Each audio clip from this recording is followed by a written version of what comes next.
Alıyorum ben. Bak evet gidiyor mu hala? Neden yok?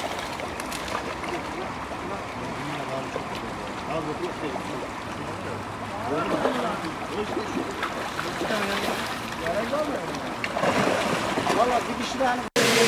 Bunun altı mı? Al onları 5, 7, olarak da 4 lira.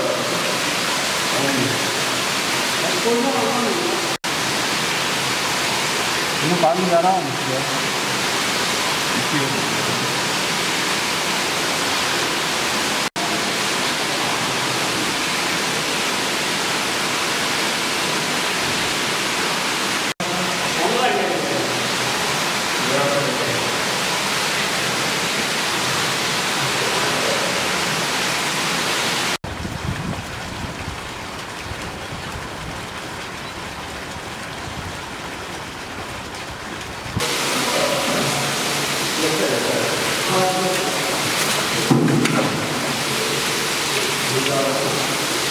Sen de bir.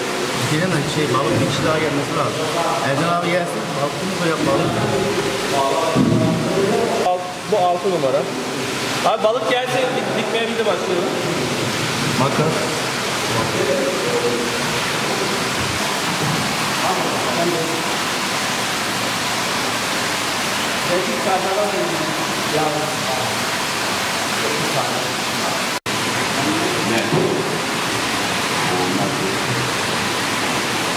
Tamam abi. Biz 3 kişi falan oraya gidelim. Erkek sahibi. Birazdan.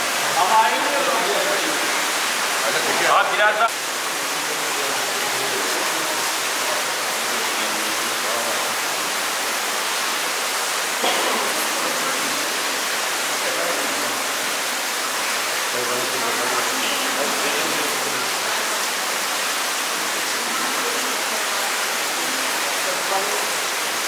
Daha yeni yani.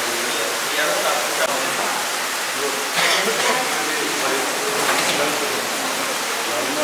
Yarısını veren balıklar var. Evet, şöyle balon gibi alıyor. Biraz yorucu bir iş ama. Bomboş bir balık olarak Ne varsa gençlerde var.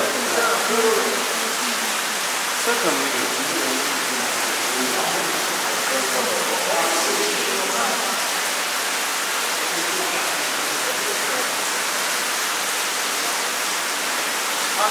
Sakın. Bu dediğin şekilde olur.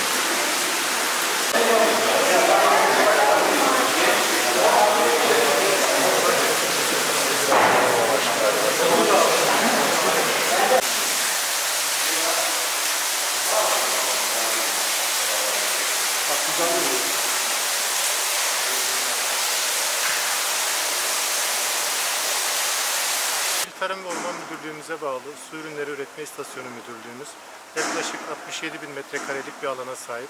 Bu alanda toprak ve beton havuzlarımız var. Artı toprak ve beton havuzlarımızın dışında 32 adet de küçük betonarme havuzlarımız var. Burada yavru sazan balığı üreterekten komşu illerimizdeki ve Adana'daki iç sularımıza yavru balıklarımızın salımını gerçekleştiriyoruz. Geçmiş yıllarda ortalama 10 milyon adet yavru sazan balığını iç sularımıza salarken bu yılda yaklaşık yine 10 milyon civarında bir hedefimiz var.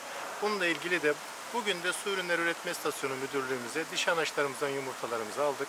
Kuluçkhanede bunları döllemesini yaparaktan larvaya çevireceğiz. Daha sonraki aşamada toprak havuzlarımızı alacağız. Bunları büyüteceğiz. Büyüttükten sonra da iç sularımıza bırakacağız. Su ürünlerinin sürdürülebilir şekilde devam edebilmesi için hem bakanlığımız tarafından hem Su Ürünleri Üretme İstasyonu Müdürlüğümüz bünyesinde yavru sazan balığı salımı hem de denizlerimizdeki deniz avcılığı ve denizlerdeki su ürünleri üretimiyle ilgili gerekli faaliyetleri yürütüyoruz, denetimlerimize devam ediyoruz.